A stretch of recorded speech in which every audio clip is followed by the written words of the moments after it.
Alright, you might be confused on what I mean by unethical TDS video. Well, basically, this video will share information on how you can be a complete disgrace in TDS. Still don't understand? Well, basically, in TDS, you have to cooperate with your teammate unless you're doing solo matches. And because of this team game dynamic, you can easily ruin it by being very uncooperative, which you may see happen a lot of time in public TDS matchmaking. People usually don't know what the hell they're doing and unintentionally sabotages their own teammates. But that is what this video is going to do. Today, I'm gonna show you every single way me and some other people on TDS Discord can think of about how to troll your teammates and make yourself a public enemy number one. But before I tell you how, I just want to put this warning on screen. Warning: the creator of this video will not take any responsibility for loss of friendship in any way whatsoever, because this video is mainly for educational purposes, and if you are to imitate anything shown in this video, you acknowledge the risk for any loss that may occur by following this video.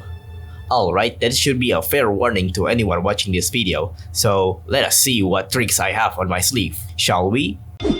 Okay, so here's a pretty easy way to troll people for any levels out there. First, you wanna join a public matchmaking. Next, wait for a bit, and then leave. Yup, that's it. What this effectively does is make your teammate have a harder time with more HP scaling on enemies and less eco from wave bonuses. All because you leave the game without any contribution at all. But the problem with this way of trolling is that it is so lame. Like most of the time, these people would just leave the game instead of continuing to play the game because you left the game.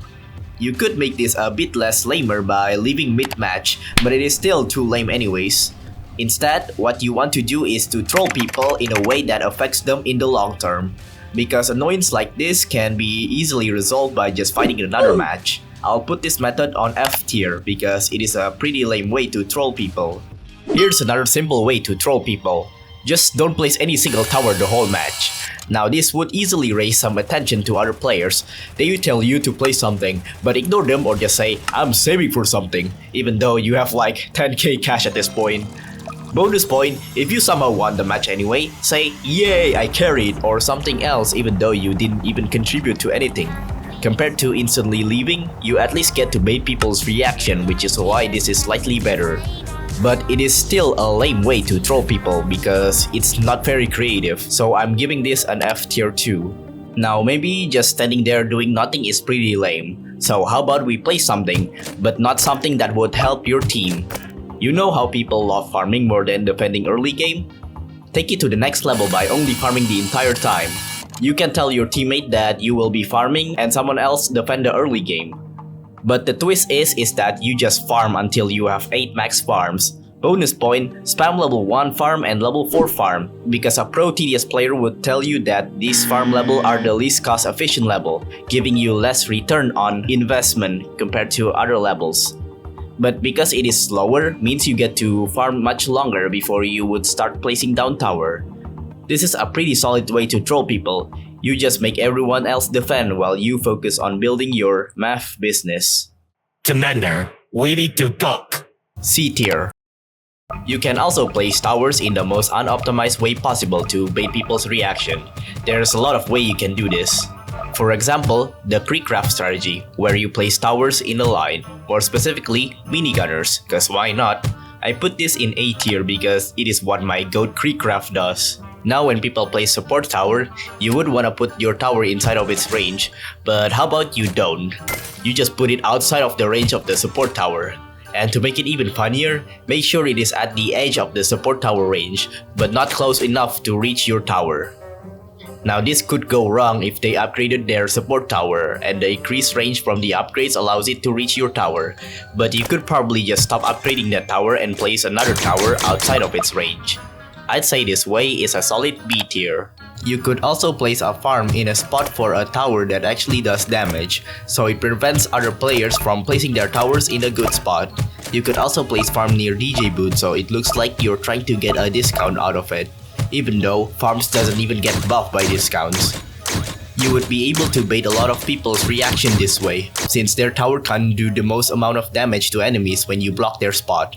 I put this at A tier. Using farms to block good spots is funny, but you could also do the same with other towers. You want to place towers that waste as much space as possible. Make sure that your tower placement footprints doesn't overlap with walls, so you can block as many parts of the spot, so less amount of towers your team can place in there.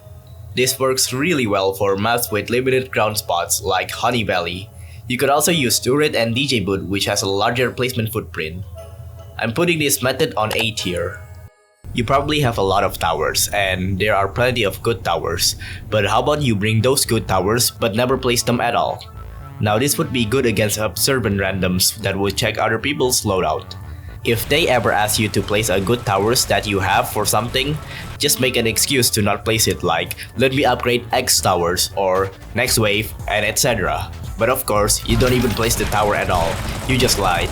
But this probably won't work a lot of the time because most of the randoms I play with barely ever talks, which is why I'd put this on C tier. What does the Han and Polluted Wasteland 2 have in common? Both game mode make farm useless because of its low wave count, which is why you should bring it when playing those game mode. This would make you look dumb and you would get people's reaction saying, "Hey, don't farm, just defend!" But of course, you ignore them and continue getting those cash. B tier. Towers like Brawler and Pursuit have the ability to reposition itself so you can catch incoming leaks. Now how about we use them incorrectly? For example, you place Brawler at the back rather than in the front, and you don't even use the reposition ability at all. For Pursuit, you could just make them barely cover the road, or you could just make it not even patrol the road. This would bait people's reaction because you're doing nothing with Pursuit. Now that's even worse than not microing tower ability. A tier. When Mercenary Base was first released, people place it like they would Military Base, and are confused on why there is no unit spawning. But it actually spawns from the tower itself, so it needs to be in range of the road. So for your next trolling method, just place Mercenary Base outside of the path's range. You may encounter people who tell you how to place a Mercenary Base, but ignore them and be stubborn about it. I'll put this on B tier. Alright, here is one more way to troll people. Let's say you have a tower with active ability like Commander or DJ Booth. You want to use their ability in the worst time possible. For example, use CTA ability when there's no strong enemies incoming. Bonus point, do it right before a hard wave comes up so it looks like you're wasting CTA, but make sure there's only like one commander. But if you have 3 commander placed down, you can also just use all of them at once. Which is of course pointless because the buffs doesn't stack. You can also do the same with DJ Booth if you have it set on red or purple. Use them when there's no enemies in range. This one I'll put at A tier. There's actually even more ways I could tell you, but this video would probably take too long, so I'm stopping here. If you enjoyed this video and want to see more ways to troll people, then make sure to press like on this video and also subscribe to my channel for part 2. But as always, thanks for watching.